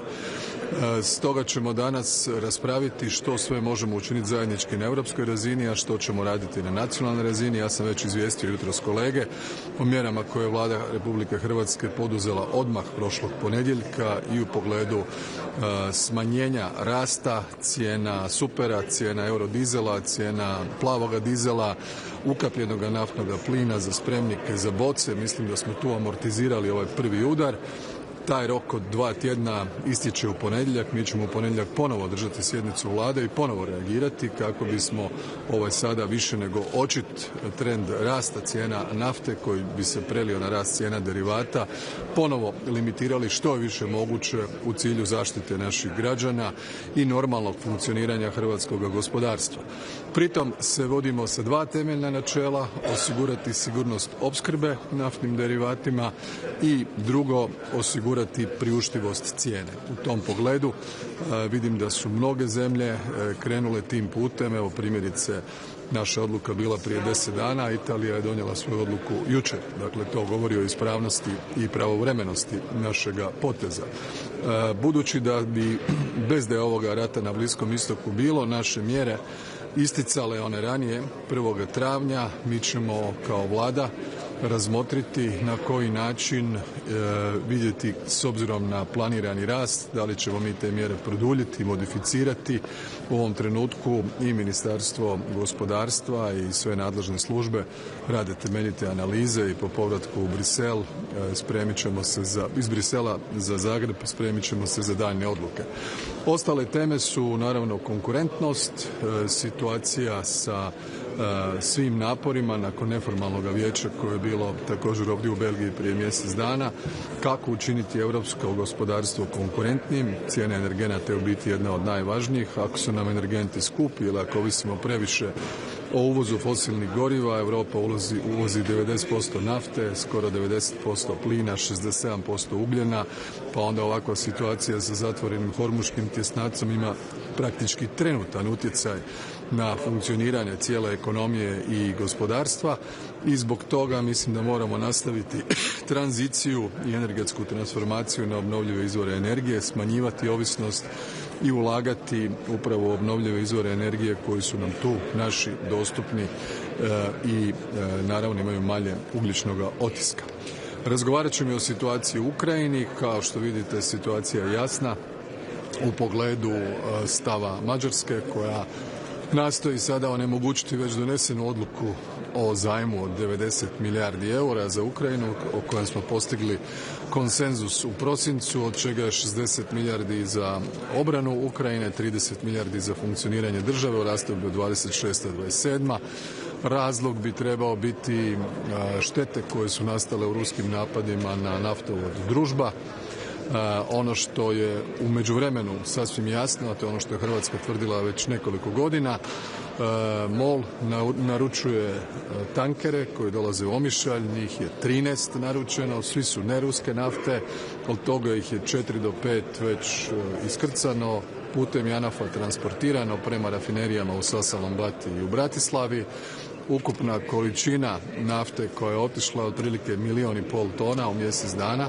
Ako to pomnožite sa 12 puta, onda ćete vidjeti da Hrvatska putem JANAF-a može isporučiti svu potrebnu naftu i Mađarskoj i Slovačkoj, čak kad bi njihove rafinerije radile u apsolutno 100% kapacitetu, što se nikada ne događa, dakle i više od toga. Prema tome, kao prijatelji Mađarske i Slovačke i dobar susjed, ono što im poručujemo da ćemo i građanima i Mađarske i Slovačke, da ćemo im osigurati sigurnost opskrbe koja je izrazito važna i putem JANAF-a dobit će svu potrebnu naftu koja je nužna. Ono što je smisao onih paketa sankcija i 2022. bila je da se da jedno vrijeme tranzicijsko, da svi de facto se reorijentiraju na naftu koja je ne ruskoga porijekla, a mi ovim dokazujemo da tu naftu možemo transportirati u nama dvije prijateljske zemlje. Evo, to je otprilike ono što je najbitnije, bit će još nekoliko drugih tema, ali Bliski istok, Ukrajina, konkurentnost su danas u fokusu.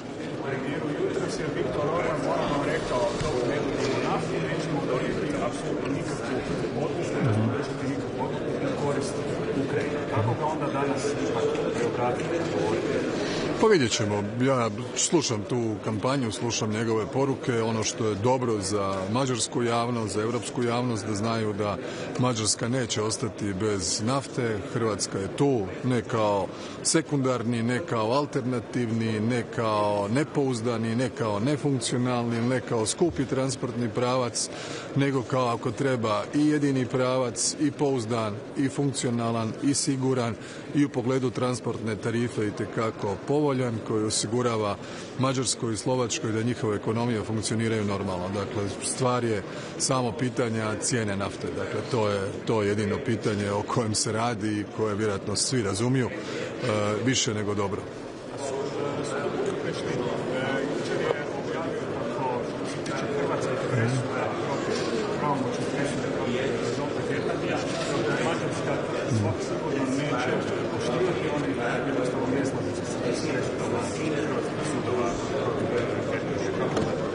Ne znam ništa o tome.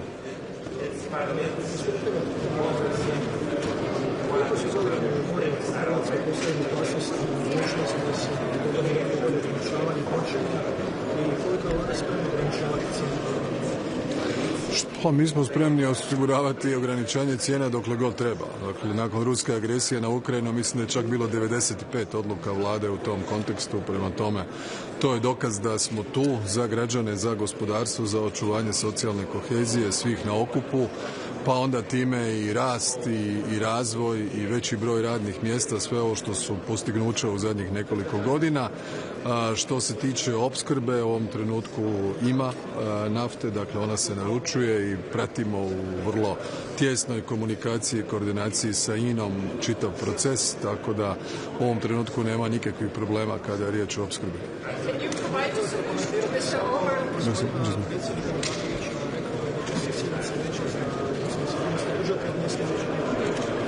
Vidjet ćemo.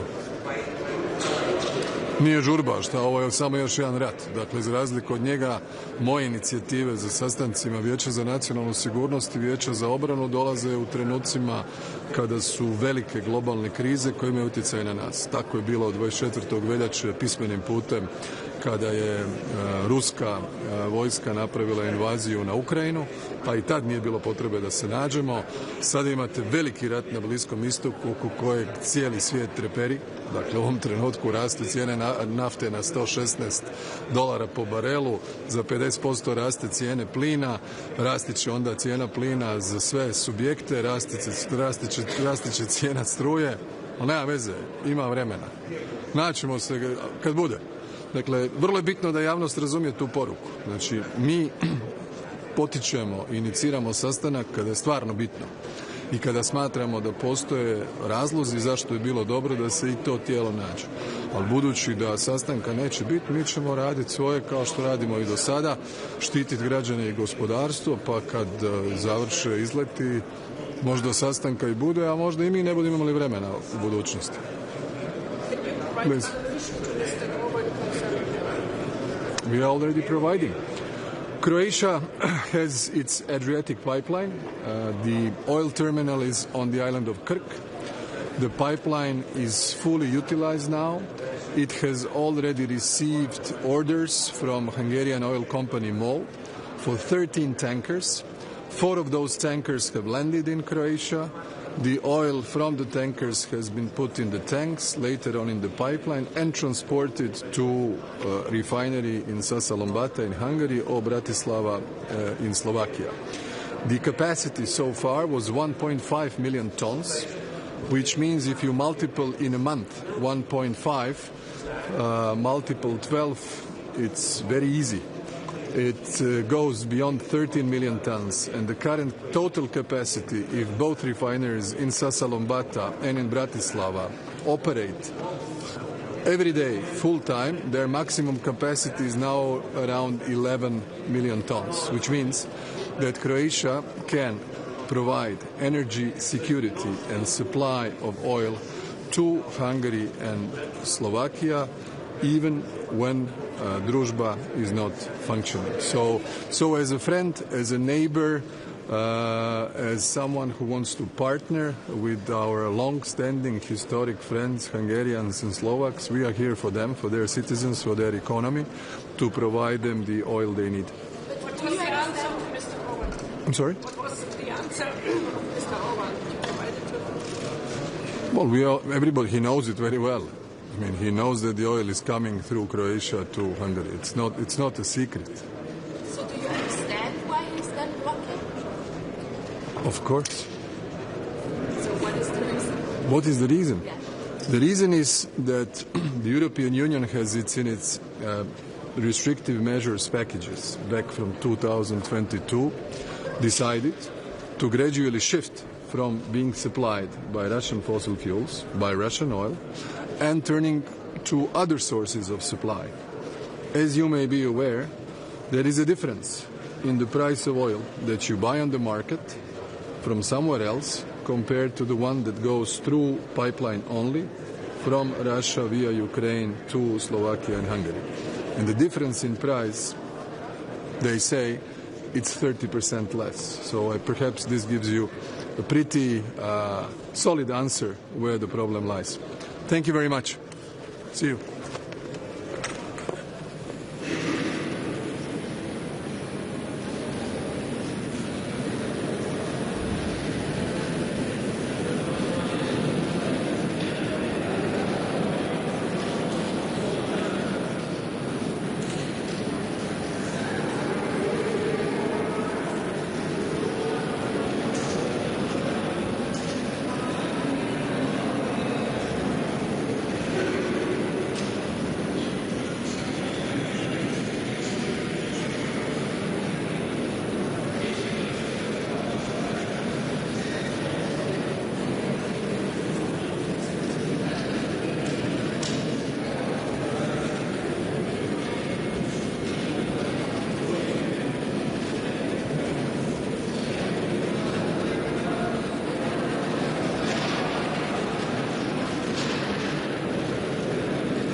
Yeah, the only solution is to revise.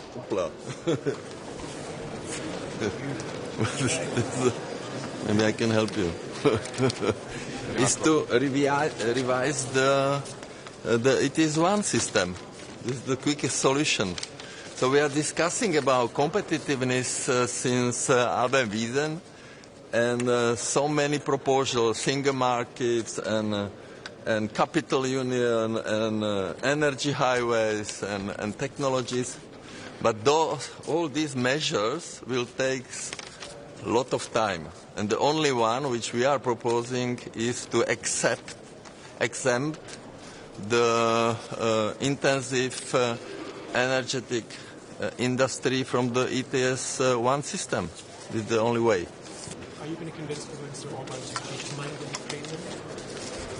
No, I am not going to convince Mr. Orban. This is his issue, not mine. I am here to fight for the European industry.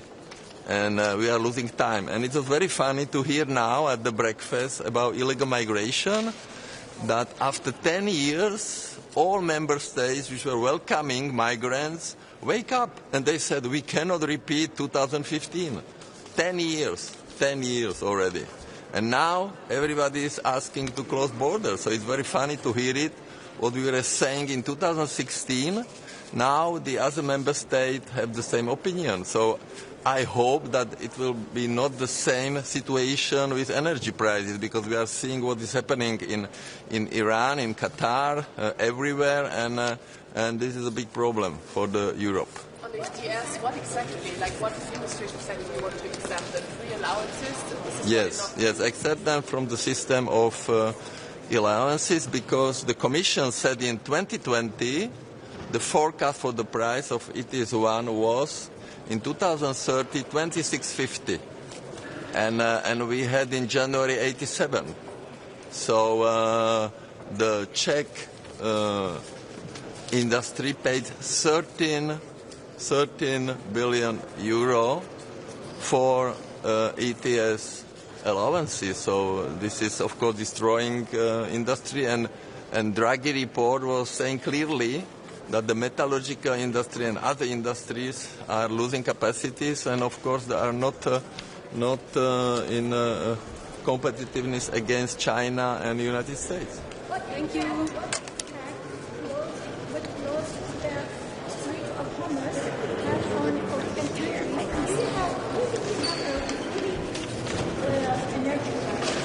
Of course we have, but you have to see how much cost the gas this morning or crude oil. Everything exploding, and after Israeli attack on this gas field and an Iranian attack on Qatar, this is of course again the problem of Europe. But this is now a general problem for all countries, because of course for fertilizer and ammonia supplies everything is blocked.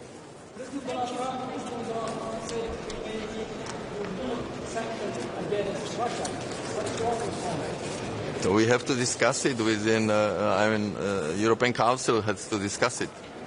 So we'll see. But what we want in any case is as soon as possible the revision of ETS1 system. And the forecast of Commission was completely wrong. And according to this forecast, we are now in the year of 2042. And this we can change quickly. So thank you. Thank you very much.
l'IPC.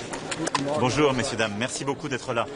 Je vais vous dire quelques mots avant ce Conseil européen. D'abord, nous allons évoquer pendant ce Conseil les questions de compétitivité suite à la retraite stratégique que nous avons effectuée il y a quelques semaines.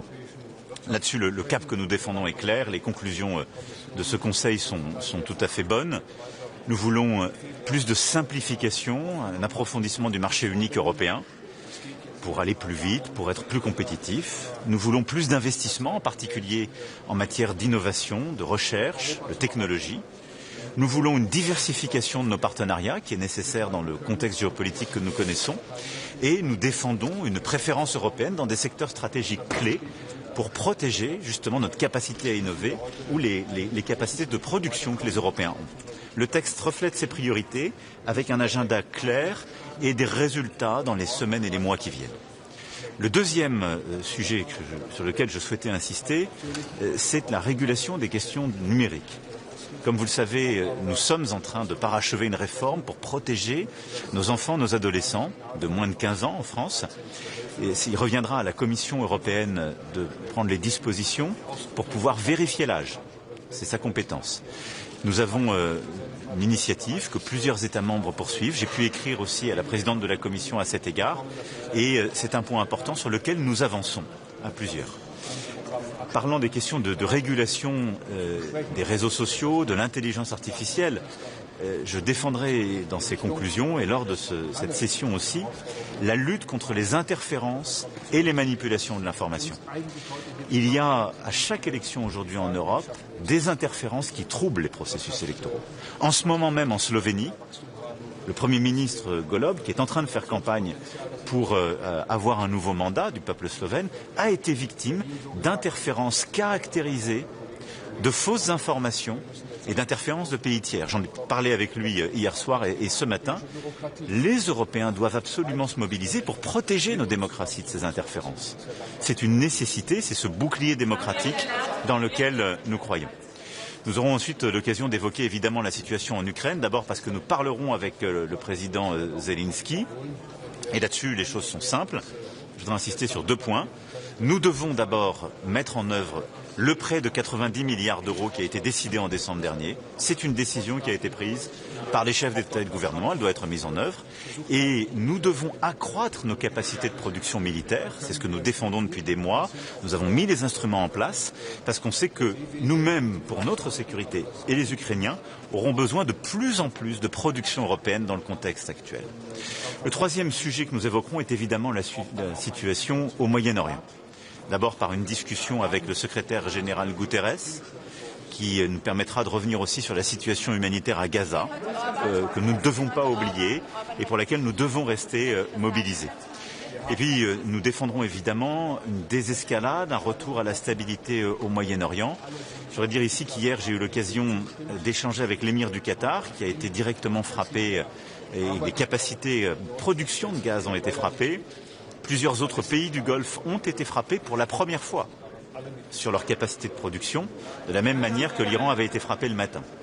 Cette escalade est inconsidérée. J'ai pu hier ensuite parler avec le président Trump et il a, dans la nuit, lui-même appelé à cesser tous ces bombardements et ces attaques contre les infrastructures civiles, gaz, pétrole, mais aussi eau. Et je veux le dire ici, nous défendons l'idée d'un moratoire sur les infrastructures civiles, les personnes civiles dans ce conflit, et une désescalade rapide. Et alors que la région entre dans une période de fête religieuse, je pense que tous les esprits devraient se calmer et le combat devrait stopper au moins pour quelques jours pour essayer de redonner une chance aux négociations. Et c'est un point absolument clé, là aussi, de notre agenda. Et donc la France défend, comme à chaque fois, le retour à la négociation, le retour au dialogue, la désescalade dans la région. Voilà ce dont nous allons parler. Évidemment, nous aurons aussi l'occasion d'évoquer beaucoup d'autres sujets, les questions migratoires. Nous aurons un sommet zone euro, mais c'était les points essentiels que je voulais aborder dans ces propos introductifs. Oui. Est-ce que vous avez le sentiment qu'un accord là-dessus peut se dégager et surtout est-ce que vous avez soumis un moratoire iranien? On est en train de le faire, j'espère que ça aboutira. Comme tous, je le savais, cela ne dépend pas de nous. On s'engage, discute, mais nous n'avons pas lancé ces frappes et nous ne sommes pas évidemment impliqués. Nous sommes impliqués dans la défense des pays qui sont touchés, quand nous avons des accords de paix, simplement de manière défensive. J'espère qu'en tout cas tout le monde reviendra à la raison, parce que tout cela évidemment a un impact pour tous les pays qui sont touchés, ça a un impact sur le marché mondial. On le sait, depuis le début de cette guerre, les prix du gaz et du pétrole ont augmenté, parce qu'on parle de 20% de ce qui alimente le marché mondial qui passe par Hormuz. Mais si les capacités de production elles-mêmes sont détruites, il y aura un impact beaucoup plus durable de cette guerre. Donc nous allons continuer de nous mobiliser et évidemment nous avons passé aussi ce message aux Iraniens et je souhaite, c'est pour ça qu'il y ait des discussions aussi directes qui puissent s'établir entre Américains et Iraniens sur ce point. Plusieurs pays, Monsieur le Président, ont pris des mesures en Europe pour aider leurs concitoyens face à la hausse de l'énergie. Est-ce qu'il va falloir faire la même chose? Écoutez, c'est au gouvernement de faire ce travail dans les temps qui viennent. Je pense que d'abord, tout ce qu'il faut faire, c'est de répondre aux causes profondes de ce qui se passe. Il y a aujourd'hui une guerre qui bloque le transit de gaz et de pétrole et il y a aujourd'hui une guerre qui est en train de détruire certaines de ses capacités. Donc il faut absolument réussir à stopper cette situation, à ce qu'on retourne vers un moment de discussion, de négociation et à ce qu'ensuite, dans un cadre approprié, international, non conflictuel, on puisse progressivement permettre au transport maritime de refonctionner par le détroit d'Ormuz pour permettre au pétrole, au gaz, mais aussi aux engrais de recirculer. Ensuite, il y a les mesures qu'on peut prendre pendant cette période à court terme. On l'a fait en libérant des réserves stratégiques sur le pétrole et on va continuer de piloter cela finement en concertation. Donc c'est la coordination des États, à la fois qui produisent ou qui ont des réserves stratégiques. Ensuite, il y a les mécanismes qu'on peut activer au niveau européen. On va le faire cet après-midi en discutant justement de nos mécanismes pour trouver des flexibilités. Et enfin, c'est la responsabilité des gouvernements de pouvoir accompagner les personnes ou les publics qui sont les plus touchés par cette crise. Il y a des discussions qui sont en cours avec nos agriculteurs, avec nos pêcheurs en particulier. Mais ça, c'est au gouvernement de le piloter et qu'on viendra dans les jours, les semaines qui viennent, en fonction de l'évolution de cette situation, de pouvoir apporter les réponses qui conviennent. Est-ce qu'il faut changer les objectifs de stockage de gaz, Monsieur le Président? Écoutez, aujourd'hui, il faut d'abord avoir une analyse claire de la situation. Il faut essayer au maximum de préserver, de sauver les capacités de production. Et il faut ensuite donner des perspectives claires sur la réouverture des voies de circulation. Et après, l'Agence internationale de l'énergie coordonne un travail dans ce sens.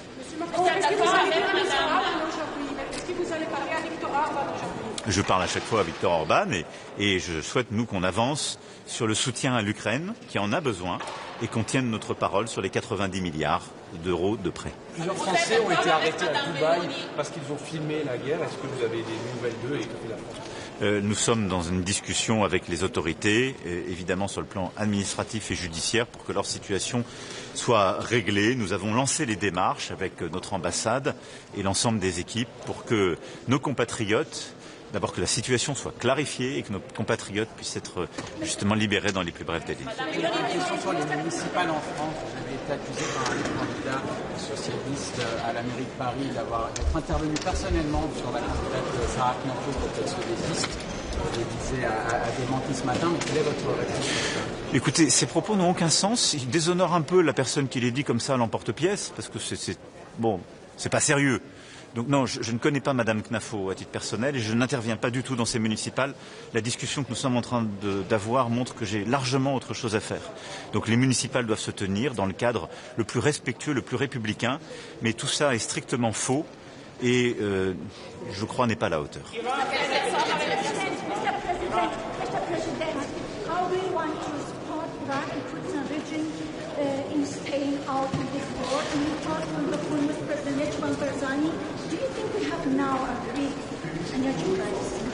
Look, first of all, mentioning Iraq and the situation, I want to pay tribute to our soldier, Major Frion, killed by the pro-Iranian militias in Iraq. France is present in Iraq and has been present in Iraq since 2015 in order to fight against terrorist groups and Daesh and in order to support the Iraqi sovereignty. We are very proud of this commitment in Baghdad, in Erbil. I had the occasion to speak several times with President Barzani as well with Prime Minister Soudani. And we stand with Iraq and with its sovereignty and its territorial integrity. What we ask is total clarity in the fight against any militias targeting French people and French soldiers, because these people are targeting de facto the Iraqis' interests, and they are spoiling the interests of Iraqi people. Now, I really believe that Iraq should be apart from this war and preserving this sovereignty, and all the groups interfering in this war are taking a great responsibility. Je vais répondre peut-être. Est-ce qu'il y a d'autres questions sur la situation? Je vais rejoindre. Je pense que le mécanisme dit ETS, en particulier ETS 1, est un bon mécanisme parce qu'il permet de faire la transition en préservant la compétitivité, donc il réconcilie nos objectifs de compétitivité et de climat. Il faut donc le préserver. Par contre, dans le contexte actuel, nous devons trouver des flexibilités, des souplesses qui nous permettent, dans l'environnement international que nous connaissons, de répondre à la crise. Mais il faut garder la structure, garder la philosophie, garder l'approche et ne pas perdre de vue justement ce qui est aussi important pour les Européens. Merci beaucoup, je vais retrouver mes collègues. Merci beaucoup. Pardon ? L'objectif, c'est d'apporter notre soutien plein et entier au peuple libanais, aux autorités libanaises. Et au fond, nos objectifs sont simples. Nous voulons aider le Liban dans son intégrité territoriale, sa souveraineté, sa sécurité. Pour ce faire, il faut aider les autorités libanaises, politiques et militaires, à reprendre le contrôle, à avoir le monopole des armes, comme l'a dit très clairement le président Aoun. Et donc, leur permettre d'orchestrer ce travail, de récupérer les armes, toutes les capacités, et de les enlever au Hezbollah. La deuxième chose, c'est ensuite de convaincre Israël que ce travail est à faire par les Libanais et les forces armées libanaises, et non pas en violant la souveraineté territoriale libanaise ou en bombardant le territoire libanais. Il y a des propositions, il y a un travail. Comme vous le savez, il y a un mécanisme de coordination qui existe avec les États-Unis et la France. Et c'est dans ce cadre, avec les États-Unis, que nous continuons de travailler et nous aidons le président Aoun, le Premier ministre Nawaf Salam, et nous sommes totalement à leur côté. Merci beaucoup. On a en tout cas avancé. Moi, je crois beaucoup à ce projet. Je pense qu'il est pertinent stratégiquement. Et je vais vous dire, les armées françaises et allemandes pensent qu'il c'est pertinent. Les industriels, je les ai vus, vous disent c'est pertinent. Ils n'arrivent pas à s'entendre. Notre travail, c'est de faire en sorte qu'ils s'entendent. Et donc, on a décidé ensemble de lancer une mission de rapprochement d'Airbus et de Dassault dans les semaines qui viennent, qui doit se faire de manière calme, respectueuse, pour trouver justement les voies de convergence. Mais le cap stratégique est clair et il fait consensus entre toutes les parties prenantes. Merci beaucoup.